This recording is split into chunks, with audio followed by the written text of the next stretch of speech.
Samsung have finally confirmed it. Yes, the Samsung Galaxy A54 is being announced or launched on the 18th of January 2023. It's obviously going to be their first launch of the year before the big event for the flagship devices. So in today's video, we're going to take a look at what to expect for the Samsung Galaxy A54. The device will be coming with a 6.6-inch FHD Plus display, definitely AMOLED with 120 Hz refresh rate. Of course, last year's device, which is the Samsung Galaxy A53, came with a similar specification. Now, the side that really gives me headache is the fact that Samsung is actually putting in the Exynos 1280 chipset. But I believe Samsung is looking at shifting most of their Exynos variants to the A lineup now and stick to making most of your flagship devices with the Qualcomm Snapdragon chipset, and specifically this year the Snapdragon 8 Gen 2. It's also rumored that the device will be coming with 8 gigs of RAM, which isn't confirmed, but if that should happen, that would obviously be amazing because then it means faster performance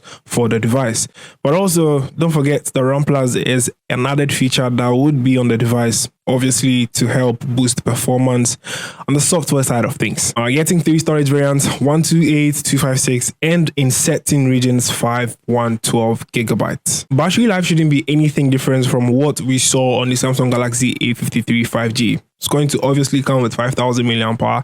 I think a little bit over 5000, let's say somewhere around 5050 mAh battery capacity, and also USB Type-C with 25 watts fast charging. I'm really expecting them to go 45 watts this year, but it's something I'm only hopeful for and not really expecting it because it's not likely to happen on the device. When it comes to the camera side of things, we've had 3 confirmed camera specifications for the device. We have a 50 megapixel upgrade from last year, which was I think 48 megapixels, and an additional 12 megapixel ultra wide with an 8 megapixel macro lens.